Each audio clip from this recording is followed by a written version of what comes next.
Assalamualaikum warahmatullahi wabarakatuh. Hai teman-teman semua, apa kabar hari ini? Perkenalkan, nama saya Jelia Sukma Yusinta. Saya mahasiswi Universitas Terbuka UPBJJ Taiwan, jurusan Ilmu Komunikasi 15. Pada kesempatan kali ini saya akan mereview sebuah novel yang dirilis pada tahun 2009, salah satu novel bestseller karya Terelie, Rembulan Tenggelam di Wajahmu. Tokoh utama pada novel ini bernama Ray. Ray digambarkan memiliki karakter keras kepala dan berpendirian teguh dalam hidupnya. Dia memiliki 5 pertanyaan yang membuat dia berpikir bahwa Tuhan tidak adil. Ray menghabiskan masa kecilnya di sebuah panti asuhan bernama Kasih Bunda. Dia selalu bertanya-tanya kenapa dia harus tinggal di panti asuhan, bahkan menghabiskan masa kecilnya di panti asuhan. Yang menurut Ray, panti asuhan tersebut sangat menyebalkan. Kenapa demikian? Karena panti asuhan tersebut memiliki seorang penjaga panti yang amat menyebalkan. Menurut Ray, penjaga panti tersebut sok suci, sok baik. Penjaga panti tersebut menyuruh anak-anak panti bekerja, mengamen, atau melakukan apapun agar dapat menghasilkan uang. Lalu uang yang mereka hasilkan, mereka setor kepada penjaga panti untuk biayanya naik haji.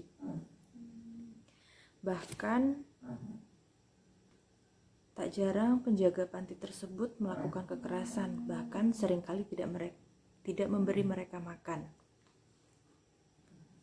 Singkat cerita dari novel ini, Ray mendapatkan jawaban dari segala pertanyaan tersebut dari laki-laki berwajah menyenangkan saat Ray sudah sekarat di rumah sakit. Lelaki berwajah menyenangkan tersebut membawa Ray flashback ke masa lalunya dan menjawab 5 pertanyaan terbesar dalam hidup Ray. Yang pertama, tentang kenapa Ray dibesarkan di panti asuhan, dan jawabannya adalah Ray dan temannya yang bernama Diar merupakan penyebab pertaubatan sang penjaga panti. Yang kedua, kenapa hidup tidak adil dan kenapa dia tidak pernah melihat orang tuanya sejak kecil. Kenapa orang-orang baik justru sering mengalami kesulitan dan orang jahat mendapat harta melimpah dan segala kemudahan. Lalu jawabannya, jika pembalasan di dunia ini hanya sebagian kecil dari keadilan langit, karena ada cara lain bagi Tuhan untuk membuat timbangan keadilan berjalan. Kini tiba pada pertanyaan ketiga Ray, kenapa langit tega mengambil istrinya, orang satu-satunya yang bisa membahagiakan Ray. Ray merasa Tuhan itu tega dan tidak ada habis-habisnya untuk memberikan cobaan kepada Ray. Di novel ini diceritakan istri Ray meninggal setelah mengalami keguguran. Dan lagi Ray mendapat jawaban yang tidak terduga sebelumnya. Istrinya meninggal karena sudah menunaikan kewajiban dengan baik dan tujuan hidupnya telah tercapai. Tujuan hidupnya sangat sederhana, yaitu memperoleh ridho dari suaminya.